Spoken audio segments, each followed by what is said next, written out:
10, 9, 8, 7, 6, 5, 4, 3, 2.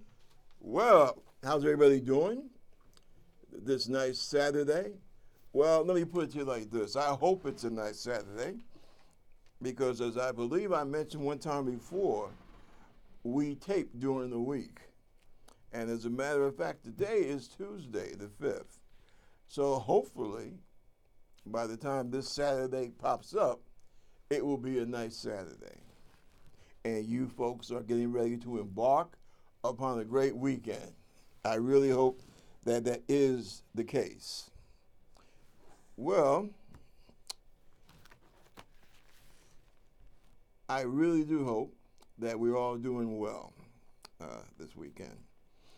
We've got a lot going on. Let me try and see if I can condense it as much as possible.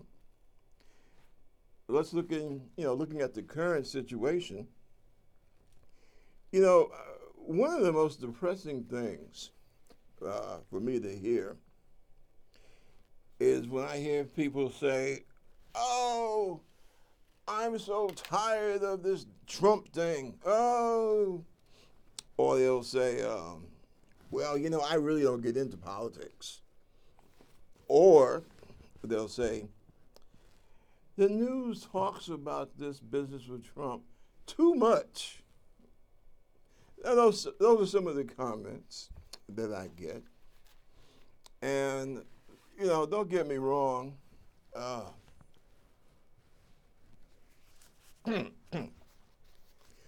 Don't get me wrong. I guess, especially for, working class people. And when we say working class, generally we're talking about folks. They have to get up every morning, just about, and go to work and earn a paycheck. That is generally the working class. And I can understand, to a point, I should say, I can understand working class people feeling that way. All right? But, by the same token, that really, it worries me. It really does. Because what's happened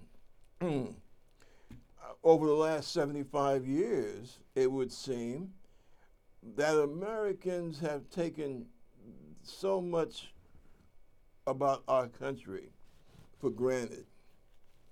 And I tell you, that's dangerous. I think that's a very dangerous thing to do. Does that mean that Americans are going backwards? Did I write that? You gotta excuse me. I'm still trying to get my old military glasses fixed up.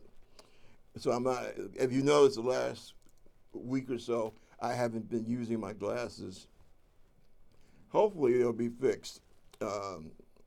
Not too long from now, and I'll be able to stop squinting. All right, but on this question, have Americans gone backwards? Well, oh geez. Well, look, it's just like I said. I always believe in honesty. Okay, I'm not going to say anything to you folks just to make you feel better. Right? I mean, in terms of conversation, too many people get into politics, and all they want to do is blow smoke up our butts. I'm not that kind of person. I believe, especially when we're talking about serious issues, and when we're talking about our country, we're talking life and death. And I think that to a point, yeah, we have kind of slipped back to a certain extent. I think that one of the problems that we have is that too many people, for ethnic reasons or religious reasons, or any other silly reason, they vote against their own interest, right? I come from the school that says the only time that you go against your own basic interest is in the service of family, friends, your country. You see somebody in the crisis, you're walking down the street, and you see that someone needs help. They just had a heart attack, or they've been hit by a car. Well, yeah, as a decent human being, as a decent man or woman, you have an obligation to see if you can be of assistance, all right? To see if you can sacrifice your time, put your interest aside, and help the individual or individuals. Now, that's how I was raised, all right? I was raised like that at home, and I went to Catholic school. What can I say? I went to Catholic and public. And at that time, in both cases, that's how we were taught. You just don't walk through life like some kind of big, fat warthog, okay? Stomping all over people just to get yours, right? It's like when you're invited out or invited to somebody's home for dinner. You're not supposed to sit there and as the chicken goes by, you load up your plate with 10 pieces of chicken, and you're not stopping to think, well, hey, other people are going to be eating too. So shouldn't I, try to save some for them? That's called being a decent human being.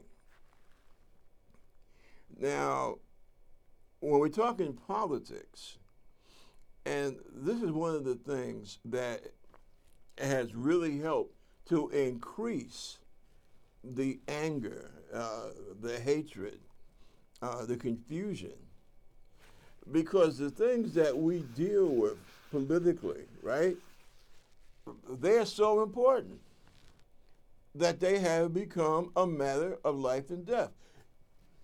It could reasonably be said that if you come in this world poor, or if you come in this country and you're born poor, and you stay poor, there's a very good possibility that your life will just be miserable. If you have a family, they're going to be miserable and possibly lose their lives. If you can't afford to live in a decent, safe neighborhood, if you can't afford proper medical care, if you can't afford to go to a university so that you can educate yourself, so that you'll be able to get a job or employment that will allow you to live with some kind of decent quality of life. That's what I mean when I say voting for your best interest. See, this is the problem that we have now. Now, I consider those folks, what is it, about 77,000 people, right? I consider those people to have voted against their own best interest. I consider any working person, any working class person that votes Republican, generally speaking, they used to have some decent Republicans out there. I grew up in a family of Republicans. But that was a while back, okay? Some years ago. What we have now, calling itself the Republican Party, I don't know. They're a combination between old greedy bastard and the Nazi Party, quite frankly, depending upon what part of the country you live in. And please, I know that there's somebody out there saying, oh, stop comparing Trump and the Republicans to Hitler and the Nazis. I will not stop doing that, because if I stop doing that, I would be incorrect. If I said that they are not like Hitler and the Nazis, I would be telling you folks a lie.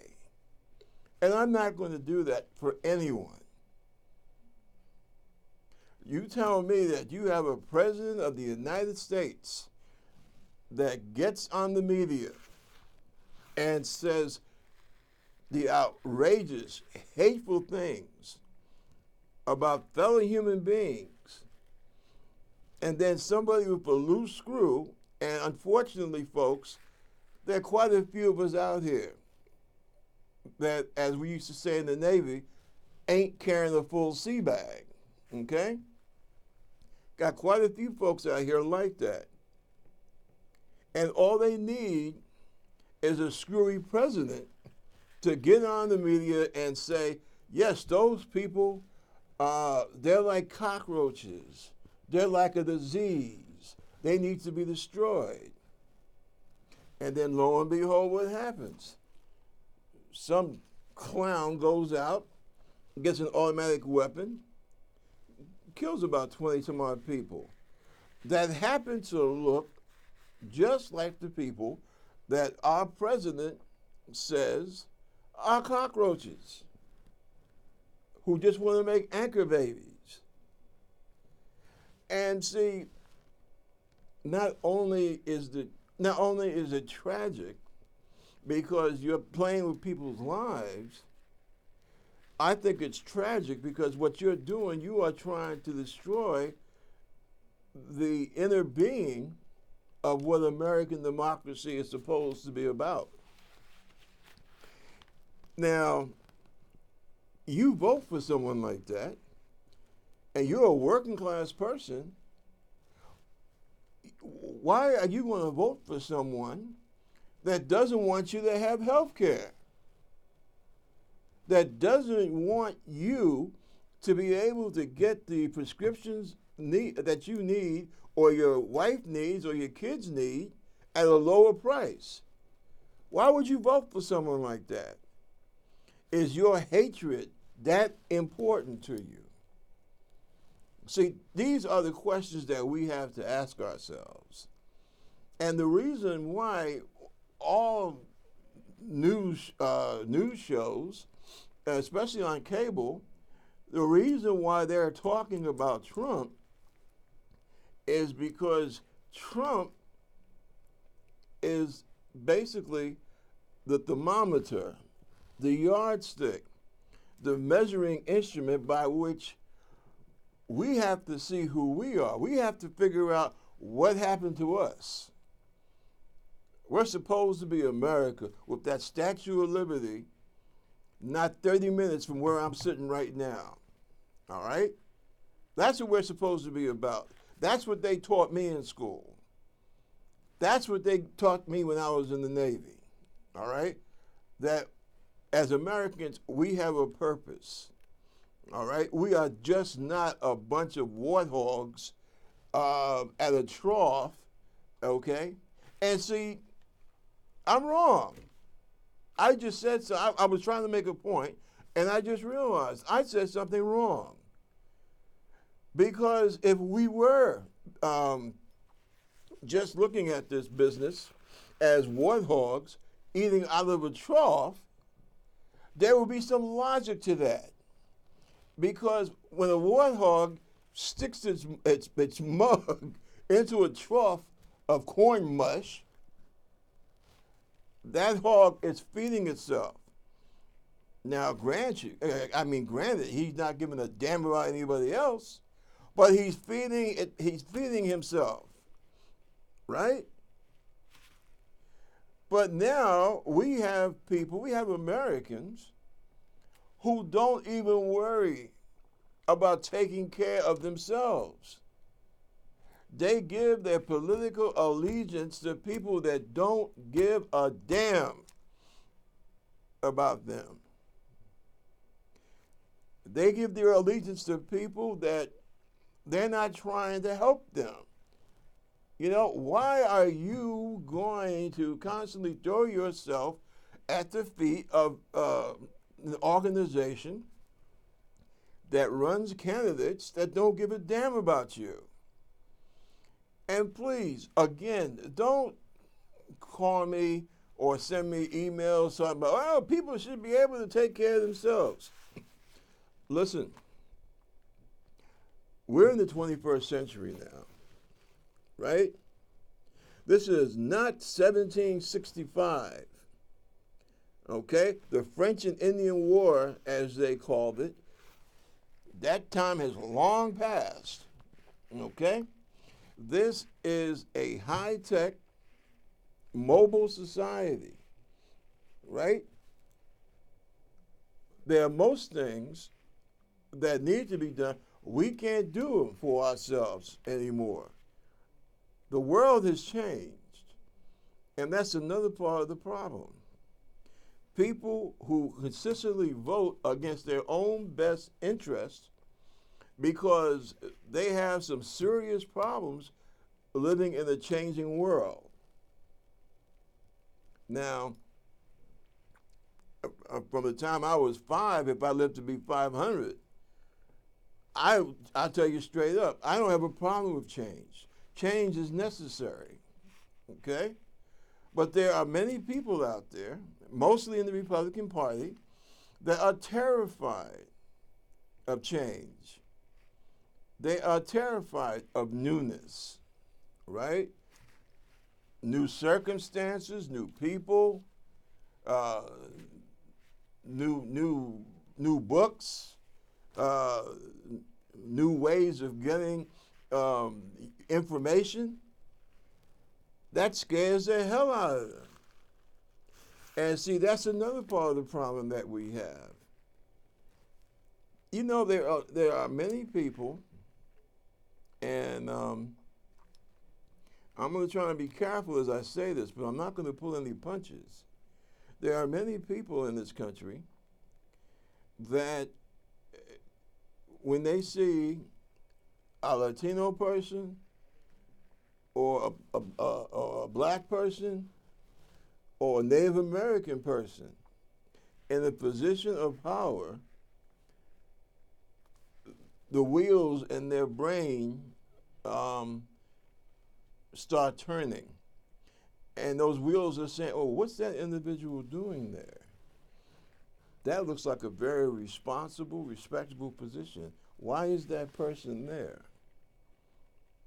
Remember how the Republicans, every opportunity that they could get their hands on, they were constantly trying to figure out. This is, that was the first time in my lifetime I ever saw not only the president, but the president's wife attacked.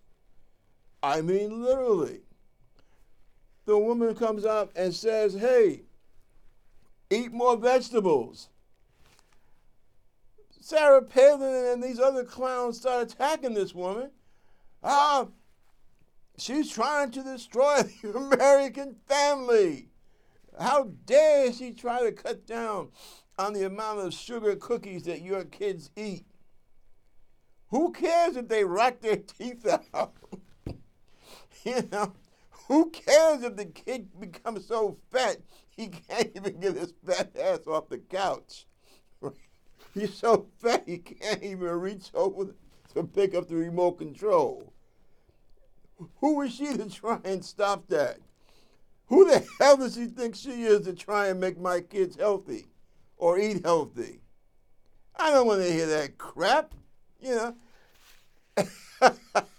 Jesus Christ. I've never seen anything like it. I don't think we've ever had anything like it here in the United States. You attack the president's wife because she's trying to get American kids into healthy eating. And, it's so, the sickness that people have in their heads. And see, that's what happened to the Republican Party. No, this is not my dad's Republican Party. You're damn right, it's not. But it's a funny thing. Ask military recruiters here in America, and they'll tell you the problems that they have with the recruits, coming in. I'm not just talking about maybe a criminal violation or things of that nature, but in general, all around fitness. How the hell is a kid going to join the Army or join the Navy or the Air Force or the Marine Corps? You ever see a Navy SEAL that's a fat blimp? I haven't. But yet, when Michelle Obama is saying, hey, we got to do better by our kids in terms of a healthy diet, they crucified this poor woman. Now, what the hell kind of sense is that? See, that's a perfect example. Now, my mother was from Virginia, and that's a perfect example of one of those old Virginia sayings. Cut off your nose, what's it say? Cutting off your nose to spite your face. You are so angry that this black guy was able to get himself elected, not once but twice, to the presidency of the United States. You are so angry that his wife, the woman that he chose to marry, was erudite, good-looking, highly intelligent, and extremely well-spoken. And a lot of folks in that, what you call it, that red belt, they hated that. They hated the fact that both of them, Barack and Michelle, were two young, well-spoken, educated black people. They hated that. They truly did.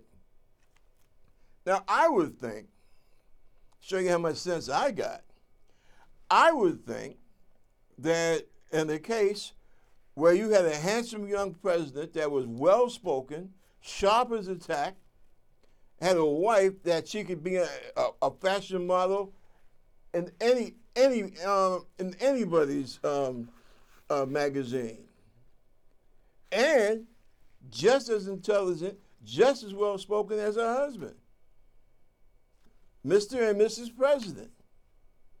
I would think that folks like that in the White House would be a definite plus for our country. I thought it made America look good. And they showed empathy, they showed compassion. They couldn't do all the things that we would like to see them do around the world.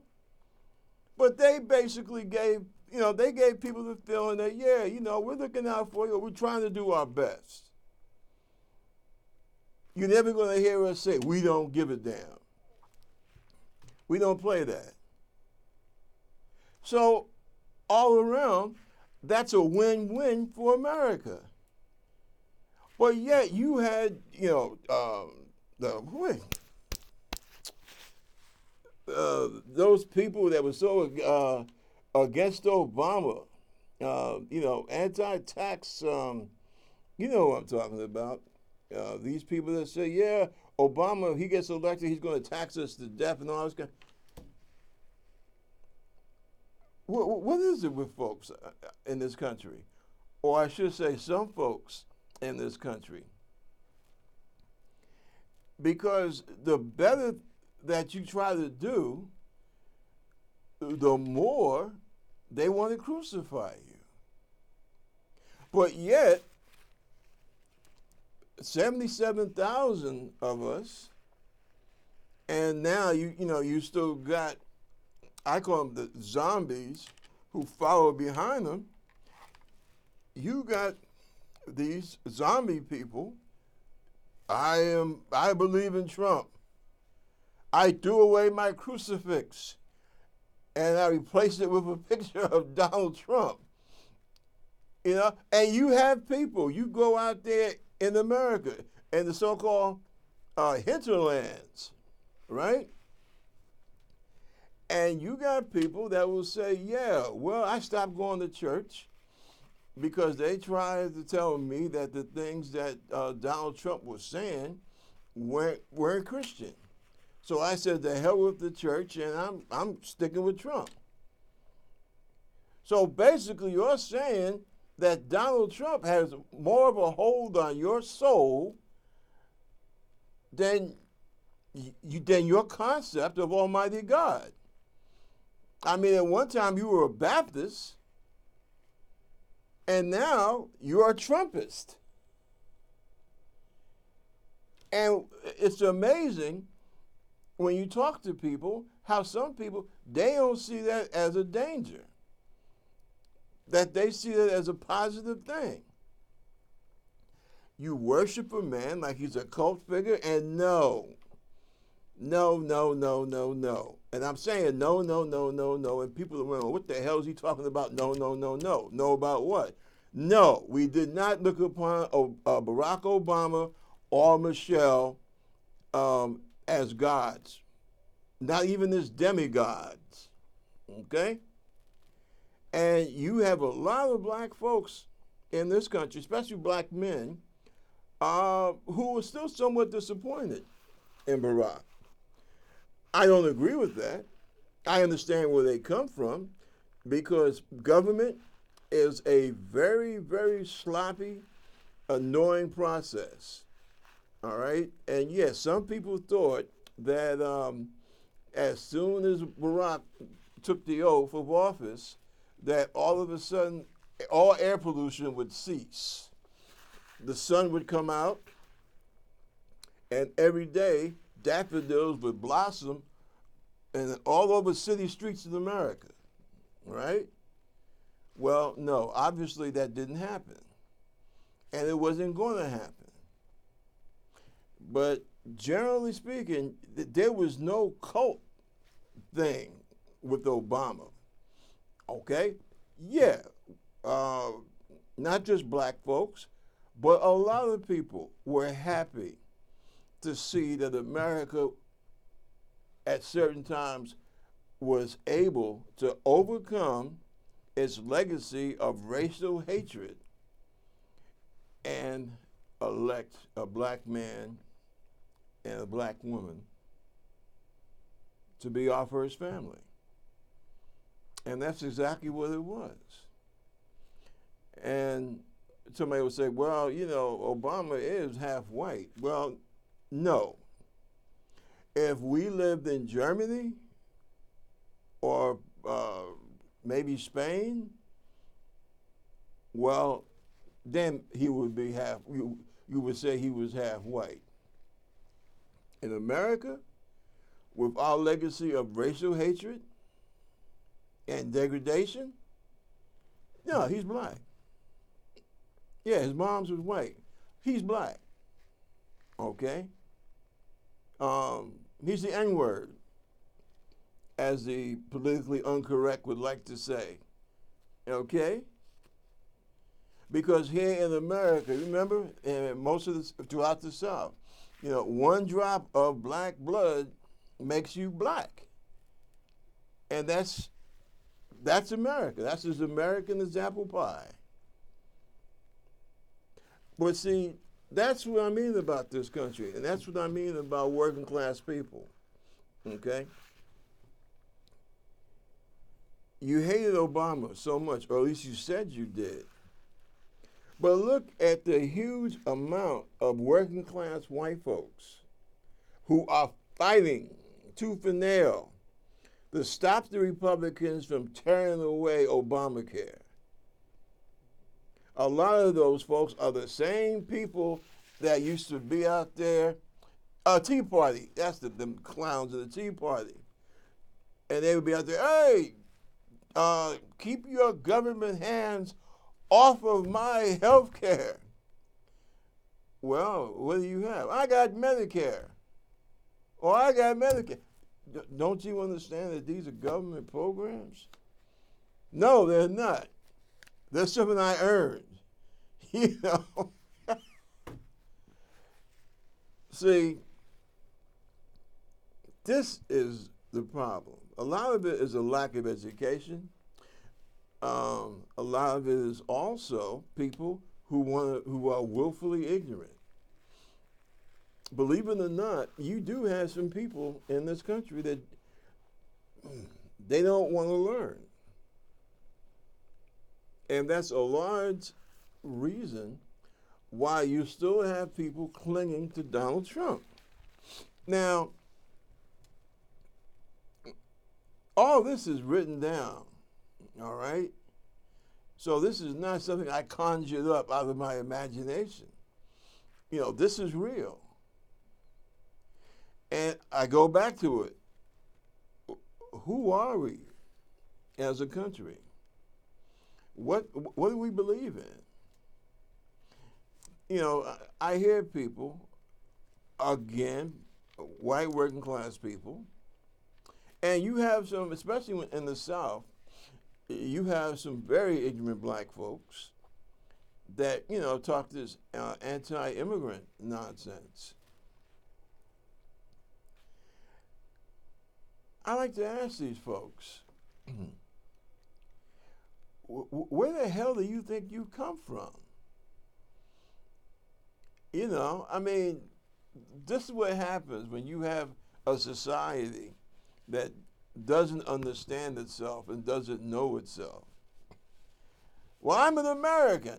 I'm not putting up with all these immigrants coming over here. Blah, blah. What's your name? Joe Wazinski. Oh, really, Joe? Really? And immigrants disturb you. They trouble you. My God, sometimes you think people would have enough sense to, take a look in the mirror and look at themselves. But you have many people, you have some people here in America, they won't do that. Because they want to stay willfully ignorant. Now, another problem that we have is this, and again, I'm not trying to hurt people, but I got to be honest with you. And believe me when I say this, okay? Any adult American, all right,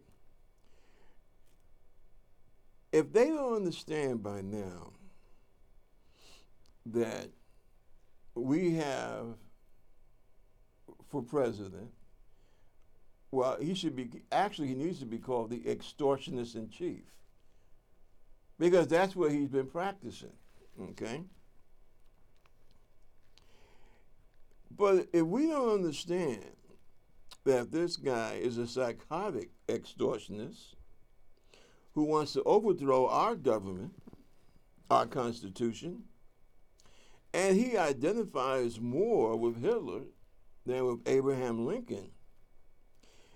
And if you are an adult American and what I just read to you, you don't understand that or you don't believe that, well, my friend, you are seriously lacking in basic education, especially what's been happening with your country over the last 80 years, okay? And I think that is, if you don't know, that's ignorance that you need to rectify. Either that or you're being willfully ignorant. And like I say, in either case, you need to rectify that quickly, if not sooner. Now, I'm going to tell you, people, the world is a very complex place, okay? And it's so complex that I think a lot of us have a real difficult time trying to keep up with it. But in spite of all of that complexity, the basic problems themselves, the thing that causes this complexity, right? They are basically simple. And we have to approach this situation with that fact in mind. We're living in a complex world with a lot of complex questions, which at their onset, at the beginning, are basically pretty damn simple. Now, I said, to start off with, I'm so tired of seeing people, I don't care what ethnic group you are, what color you are, I hate to see people who constantly vote against their own interest. Because when you vote against your own interests, you're not helping yourself, you're not helping your loved ones, you're not helping your friends and neighbors. You are helping the bastards that want to maintain power. And I think that this country is going to continue to deal with these terrible, terrible problems that we have until enough of us learn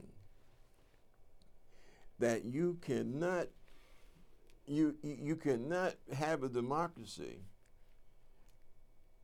where people keep voting against their own interest. Now, I'm not talking about compromise, right? Compromise is just the logical outgrowth of a bunch of people living together. Because we all don't look the same, we all don't think the same, we all don't talk the same. Everybody don't like vanilla ice cream, in other words. So we have to compromise. At the party, we'll have vanilla and we'll have chocolate. See? Simple answer to a complex problem. But when you keep on doing things, I'll give you a prime example. What's the old Republican war cry? Oh, well, they're welfare queens. Remember that in the 80s? Welfare queens, right? Young bucks, right? All this delusional nonsense, right? When you, as a working class person, vote against your own interest, well, basically what you're doing, you are voting against the interest of working class people in general.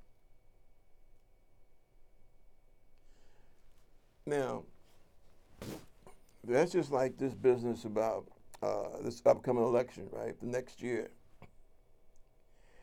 Now, we know what the deal is going to be. Trump is going to pop out there if it's Bernie or if it's Warren, and he's going to be out there with this big BS. Oh, they're socialists. Oh, and they want to take your tax money, and they want to give it to them. Those people, those other people. Now, you got to sit down and you got to really marvel at this guy, right? You know, he's sitting there and he is trying to get his base, his people, as he calls them, all revved up, right, against those people. But over 60% of the voting population can't stand Trump. They hate his guts. So who is the other? And he says, they're trying to nullify your choice. Well, wait a minute. Hold on a second. That's a bit confusing. I mean, the way that Donald puts it. The majority of the voters rejected Donald Trump. It is only because we have this leftover archaic BS from slavery that we even have an electoral college. That's why he's in the White House, because of that damn electoral college. Now, what's he going to do? He's going to turn around and he's going to scream at Warren, and he's going to scream at Bernie as hard as he can. Socialists, commie, socialists, right? Now, well, really, I mean, I want to laugh because in a very sick way, it's funny. But then I think about all the destruction that a second Trump term will cause this country. And my heart sinks. Now, this guy is going to be, burning up the alphabet with the name calling. Now, let's look at this, all right? Let's try and be logical. Let's try and be rational. This guy, Trump, who has spent literally his entire life having his ass kissed. This schmuck, when did he become a millionaire? I think by the age of, by the age of 8. This kid was a millionaire. Thanks to his dad and the way his pop used to cheat the IRS, okay? This guy never, I seriously doubt if he even had to fight his own battles in school. Like when he was in the 6th or 7th grade or in high school. I doubt he ever got his ass whipped or at least taken a couple of the good socks on the jaw. Be leery of grown men that have gone through life and have never had their ass kicked or who have never lost a fight. It's my opinion, but I think a guy needs to have his ass kicked. At least one or two good ass kickings in life. It shouldn't be a habit, Every Friday you got your ass kicked. But, one good one, the kind that stays with you forever, right? Because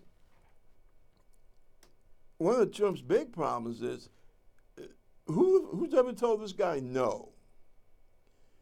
I mean, you could look and see the way he runs his White House. This guy is not used to being told no, Donald, no.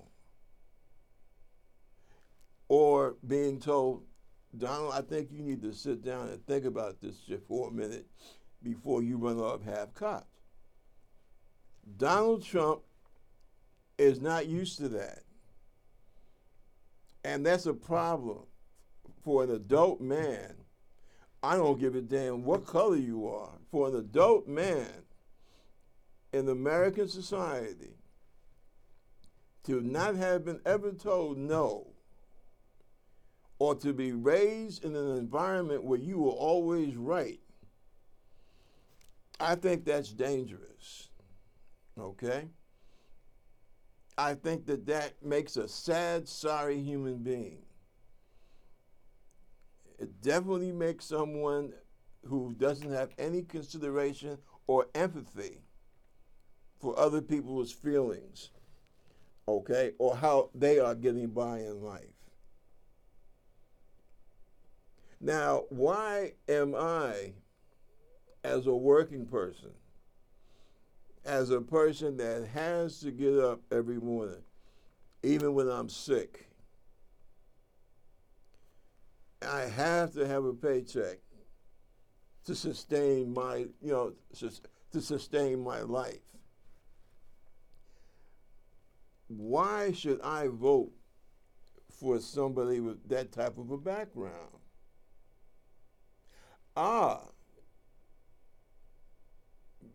Could it be perhaps because he knows maybe what my hatreds are? Okay. A lot of us have, I think everybody, you got this little dark corner inside ourselves. All right. That's why things discipline, judgment, empathy, things like that. Even religion. If that helps you, fine, right? Those are the things that make you a tolerable human being, okay? I don't think that you're going to be a good husband or a good father or a good friend if you believe that you are always right, okay? And if you believe that everybody who is different from you is garbage, okay? So again, why am I, a working class person, why the hell am I going to vote for a spoiled SOB like Donald Trump? And again, I come back to that same thing. You've had a lot of bullshit stereotypes crammed into your head so that now you believe, oh, I can't stand Hispanics. All they do is come across the border and they'll have kids. Really? Well, how the hell do you think you got here? See, that's what's so screwed up about what's going on in this country now. You have people who are intent upon somehow forcing America to repudiate the best things about America. See, none of us belong here, all right? I was brought over a middle passage in chains, okay? Everybody else emigrated over here. Native Americans who were here, they were literally chased off their land. So everybody here has got a beef. So this whole business about the Republicans, being so concerned about immigration, it makes no sense. And then you're going to have some clown talk about, oh, well, I believe in strong borders and strong security.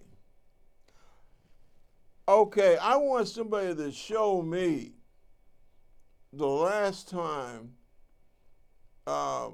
Mexicans went and shot up 25, 30 people, okay, at a mass shooting incident, okay, here in the United States. And I'm not talking about no gangbanging, all right? I understand they have a whole drug, they have a drug problem, just like many countries do. No different to African countries or European countries or Asian countries. Ever heard the Golden Triangle in Asia? Laos, Cambodia? So this is not anything that you can just lay upon, one group of people. That's wrong. That's not true. But yet Trump and his Republicans, they spread this filth, they spread this poison from one end of the country to the other. And unfortunately, too many people believe this bullshit that they talk. It's absolute nonsense. And see, that's when we get into this thing about, the Republicans and Trump, they all sound like a bunch of Nazis. It's because they do. Because you can look at some of the things that Trump says, and you can look at some of the things that Hitler or Goebbels had to say. And it's, matching, it's identical. Okay? It's friggin' identical. It's no big secret. You don't have to be a genius to see that. So, Americans, you got to ask yourself, are you going to ride this hell train with this guy Trump because he appeals to your bigotry and hatred? or do you love your country? That's really not a hard question. It gets difficult when you sit down and you try to figure out the answers. What are you going to be about? As we say back in the street. You know, what's the deal? What you going to be about? Who are you? Who do you think you are? Who does any American think they are that they have to right to rag on other people escaping violence, murder, what have you, okay? They want to come here to the United States to try and get away from that crap. And these are people, you ran from the famine in Ireland, right? You ran from the Austrians in Italy, and you got tired of being treated like a piece of crap. So you wanted to come over to a place where you heard you could live like a free man or a free woman? Or you came from Germany because you wanted to get out of Central Europe because you were tired of the constant warfare. You were tired of being treated like a little crappy peasant. And so you came here to America. Well, if you and all these other folks did that, then why are you going to slap a sign and slap a fence in the faces of people from south of the border? Number one, like it or not, those people are your neighbors. Okay? Those people in Mexico, Central America, South America, those are our neighbors. Okay? We share the hemisphere together. The first place that ever gave the United States flag the salute of honor and respect was from where my dad came from, where he was born, right there in the American Virgin Islands. It wasn't the American Virgin Islands back then, but that was the first place that the American flag was respected and saluted. Okay? Mexico. That's our border. And remember, it's just like the guy, I forgot which one made that joke. Was it Malcolm X? I can't remember which one. But it's true. Those people from Mexico, they did not land on Plymouth Rock. Plymouth Rock landed on them. Remember, that whole war started because our friends in the South, southern United States, they wanted more land for slave territory. Because that's another thing about slavery and the South and the agrarian economy. Cotton, tobacco, all that stuff is very, crop intensive?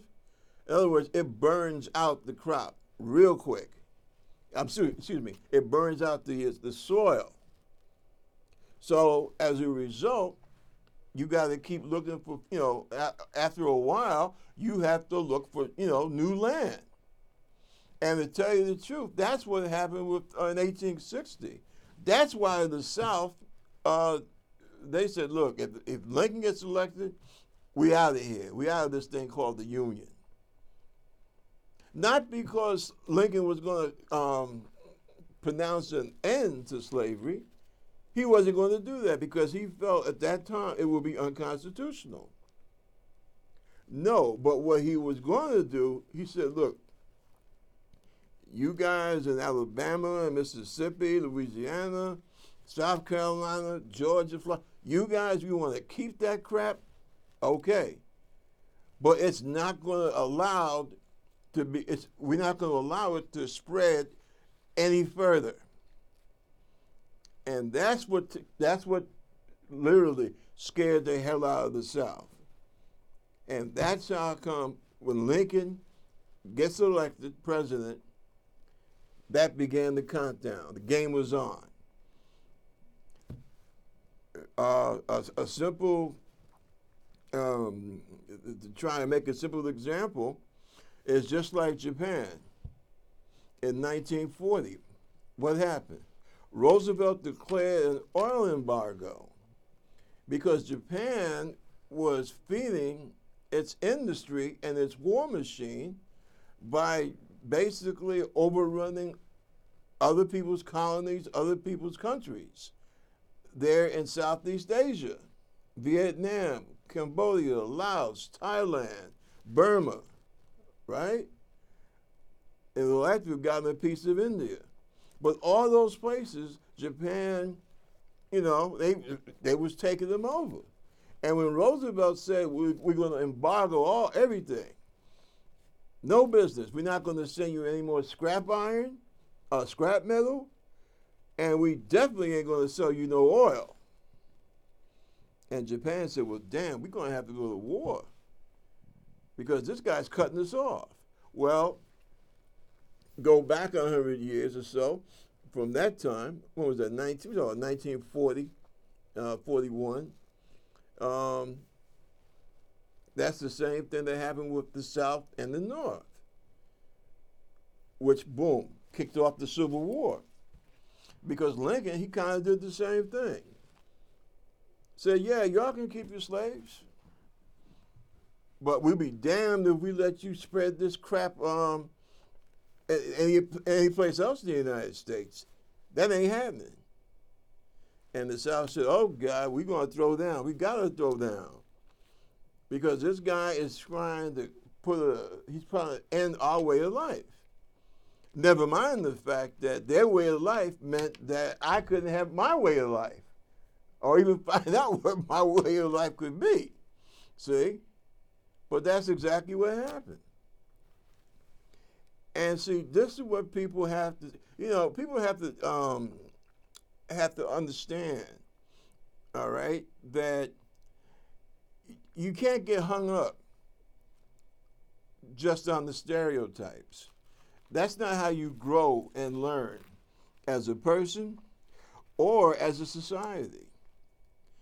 And see, what really burns me the hell up is the fact that this person, this Trump person, is a traitor. Now, I know a lot of people probably want to give me hell for saying that. But you know what?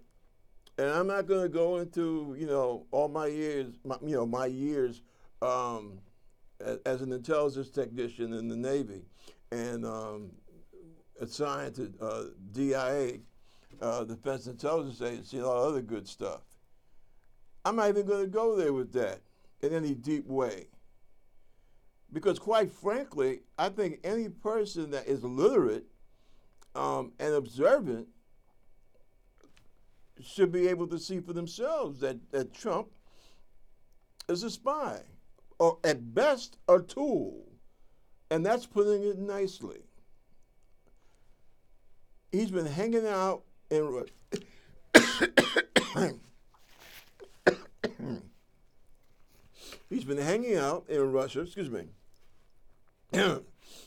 since the 80s. He knows all those players, all those oligarchs, those super rich guys there that own, oh my goodness. Okay, here we go.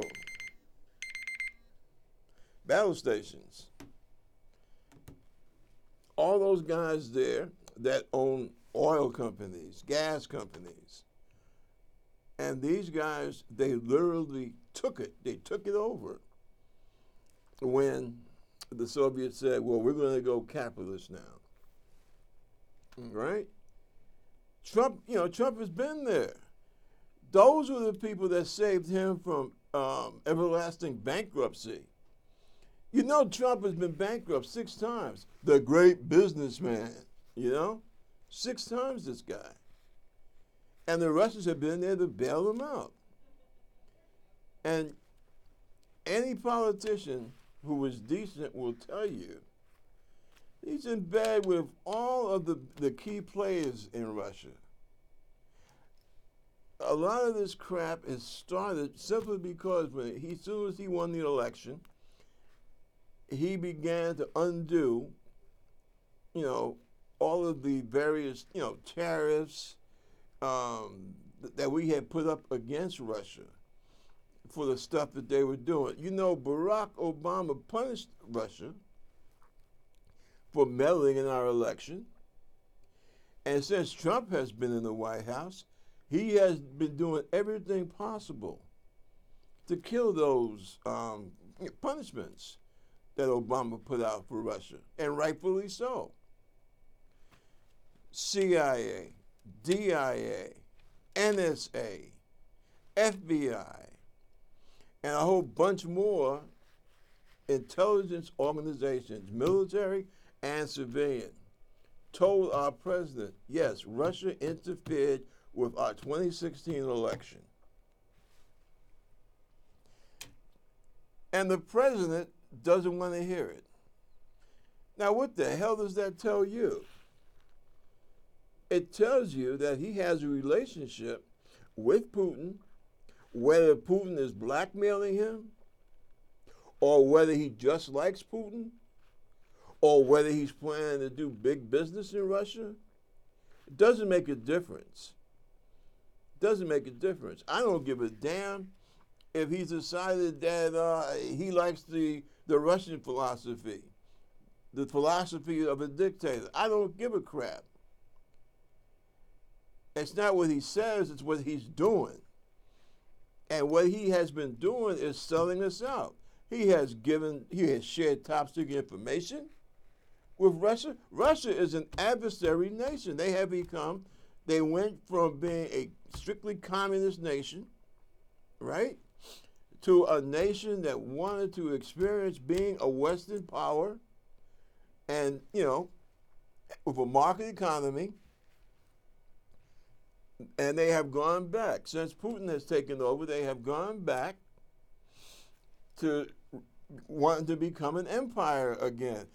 That's what Putin and those guys want to do. They want to put the band back together. And Trump is extremely happy to help them.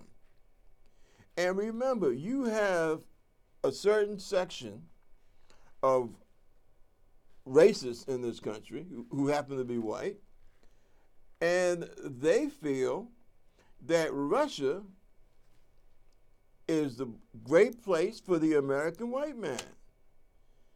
They see Russia as an ally in, how should I put this? In trying to get rid of people of color, black, brown, yellow. Want to get rid of us, okay? Or at least maybe separate the country, black America or non-white America, white America. And they see Russia as being a help to them. Read some of the stuff that Steve Bannon, remember Steve Bannon? Excuse me. One of the reasons you don't hear that much about Steve Bannon is because he spends a lot of time overseas. See, and this is something I wish all Americans, black, white, yellow, brown, red, would pay attention to. But I think especially Americans of color need to be very concerned about Mr. Bannon, because Bannon has come out and he has said his goal is to destroy the regulatory state, okay? The administrative state. He wants to destroy all of that. And this guy was a former, I don't think he was in that long, but he was a former naval officer. But I can see now why he's a former naval officer, and you never hear him talking too much about his naval service. And that's kind of strange, because a lot of these guys who become prominent, they always say, yeah, I was in the Navy. I was an officer in the Navy. Not Bannon. And in a way, I can understand why. Because his mindset, his thought pattern, it doesn't go along or doesn't mesh with what one should expect out of an American naval officer. I mean, yeah, we got officers in the Navy that are bigots, but the wiser types, they don't, you know, they don't wear that as a badge of honor. You see, their racism is not a badge of honor. You see. But yeah, Bannon and his crew, those are folks you have to watch out for. Because they have told you they want to deconstruct the United States. Take apart. That's what deconstruction means. You're going to take it apart. And what happens after you take it apart? How are we going to deal with the whole myriad of problems that we have in this country? As a black man, I would say, you know, when you deconstruct a society that is supposedly based upon equality and justice, well, what happens if you deconstruct that society? What happens if people are not being treated equally? If they are being treated unjustly? Who do they turn to? Because the state's gone. See? That's gone. Because you deconstructed it. You've taken it apart. So what happens? Are we going to have to depend upon the tender mercies of Mr. Bannon and those wealthy white nationalists that live up there, the mountains of Idaho and stuff like that? See, and these are the people that seriously support Donald Trump. So that's why I ask people to pay attention to what's going on. Because this is not a joke. This is real. This is real business here. And just a few other points I wanted to make very quickly. Bernie says, you know, national health care, right? Warren says national health care. Trump says, oh, well, they say, national health care because they're commies, they're socialists. Now, this guy, who, like I said, any damn fool can see the man is a traitor, or put it this way, any damn fool can see that Trump is a asset to the Russians, put it that way, okay? Anyone can see that. And he has the nerve and the audacity to worry about calling people socialists? Like, that's a terrible thing. You know, oh, well, I want I want American citizens to be able to go to university without having to go bankrupt. I want a well-educated population. So that makes Warren and Bernie, that makes them monsters, right? Terrible, ugly socialist monsters. They want to make sure the Americans don't die because they can't get access to health care. And that makes them terrible, ugly socialist monsters. Well, you know what? I don't know if what Bernie and Warren are saying about their health care plans, I don't know if it's necessarily a good idea, okay? I think it would be better if we concentrate on getting rid of Trump, okay? Just like I said, intelligent people know the man is an asset for Putin and the Russian oligarchs. So I think that it makes more sense to concentrate on getting him out of there. The reason being because you cannot have an intelligent, rational, level-headed discussion about issues of, no college, no tuition for college, and universal health care. All right? You cannot sit down and discuss that in this present environment. Okay? It's not the right time for it. And I know some people who are on the left are gonna, yell, "Hey, come on, Robert, man. They said the same thing about civil rights. That it wasn't the right time." You're wrong with that. Well, let me put it to you like this. We're talking about things that affect people right directly in their pocketbook.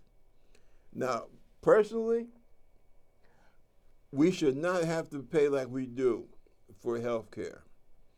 And yes, I would like health care and education. I would like to see it done here on the European model. A good idea is something that should be spread around for everybody, for everyone's use. But unfortunately, because what Trump has done, he's good at that. He has managed to stir up so much hate, so much misinformation. And remember, this guy has help from the Russians. I suspect also some rich friends in Saudi Arabia and now Turkey. So he's getting all this outside help from dictators. We have a population here in America that's basically, tearing each other apart. What we need to do, we need to turn the temperature down, all right? It's just like certain components that you work with in science and in engineering, you have to turn the temperature down, okay, before you do anything. And that's what I'm saying about this business here, all right? I don't want anyone to have an excuse, they selected that socialist guy, Bernie Sanders, or Warren. I don't want people to have an excuse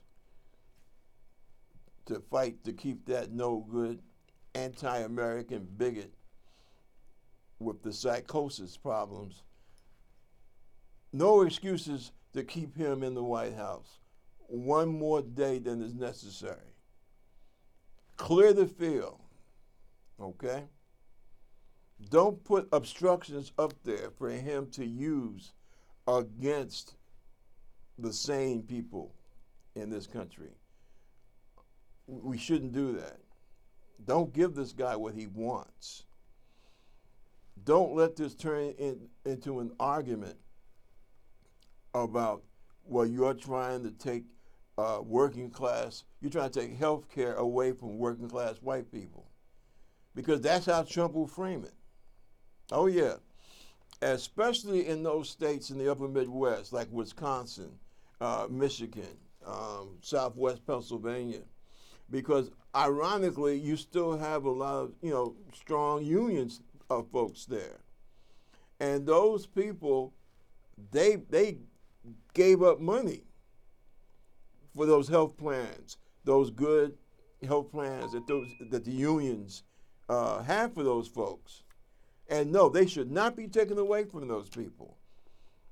We should have a system right now where if you're sick, you don't have health care, or the health care that you have is not enough, then you have a public option.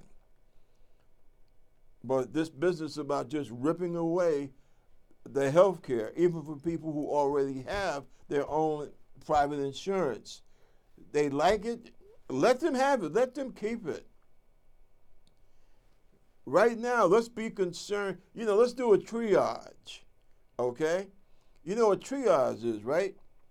That's what they do when you go into the hospital, when you go into the ER. And they got it from us in the military. Okay, combat medicine. You take care of the ones who are really, who got the worst hurts and who need the immediate attention. You take care of them first. Okay? Now, those guys and gals in that plant up somewhere in Michigan, for example, and they work and they got a union, and their union fought to give them a good health care package, right? You don't have to worry about those folks. They got their health care package. They're satisfied with it. They're happy with it. Fine. Your job, and I would say this to Warren and to Bernie, your job at this point on this issue is to fight for the Americans who don't have their own private insurance. Okay? You come off with something to help them, which is what I thought Obamacare was all about. Help those people. All right? Come on, man. You're smart people. All right? Don't let this un-American sucker play you guys. Come on. You're smarter than he is. He's just nasty. He's not smarter than you. Come on. You look out for the folks who need the help the most, right? With this whole college thing, you got to look at it, right? What helps? Okay? Are you going to help the people who can't afford to go to college? Okay, you're going to help them. But at this point in time, to make it a blanket deal, all right, where John D. Rockefeller's kids, okay, can go to college for free. No, not at this point in time. All right, you cannot create a new society economically overnight, especially at this time. All right, we're in a fragile state right now. All right, we don't need the distraction, and that's what Trump will do. He will take this whole healthcare thing. He will take it and he will make it a big distraction. Don't let this anti-American traitor, this sick man, he is a very sick man. I think any decent psychiatrist will tell you that. But don't let him and the people who use him, don't let these people have you get involved in a lot of confusion, because he honestly believes that will put him back in the White House, and he might have a very good point. Seriously, because I don't support Bernie or Warren in this regard with the health care and the way you guys are going about it. No, I'm not going to support that, because I'm not going to feed Donald Trump. And that's all you're doing. You're giving him something that he could confuse the issue with. And I would say to my fellow Democrats here in the Northeast, especially here in New York, you have to remember something. We all, every region is different, okay? We should never compromise on a principle. No, we shouldn't bring back slavery, okay? No. But on other respects, as long as it does not compromise the dignity of any human being, then we should be able to try and work with Democrats from other parts of the country, okay? I would also say Republicans, but Republicans they have jumped on this damn cultural cult. Okay, it's like Jonestown, for God's sake, with Trump, and they can't be spoken to right now. They can't be reasoned with. But it's our job to show them strength, what real strength is, and what reason is. Okay? That's our job. That's what we have to do. And if we do that, we'll be able to get that demon out of the White House. I hope we can. I truly do. Because I don't think America could take a second tour of Donald Trump. I don't think we'd last. And quite frankly, I think if that were to happen, I think that your grandkids and your younger kids will probably be speaking Russian by the time the whole thing was over. Out of necessity, they would be speaking Russian. Yeah, he's that bad. And this is not a slur against the very great and very hard-pressed Russian people. But we are talking about the people that are in power. And I was in DIA. I worked with CIA and NSA.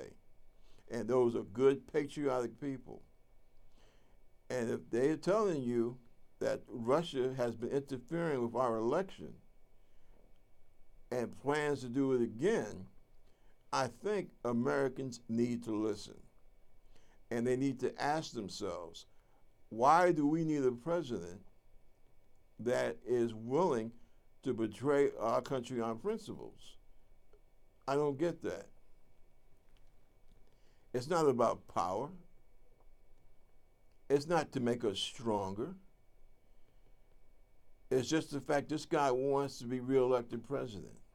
He wanted to be president the first time, and now he wants to be reelected.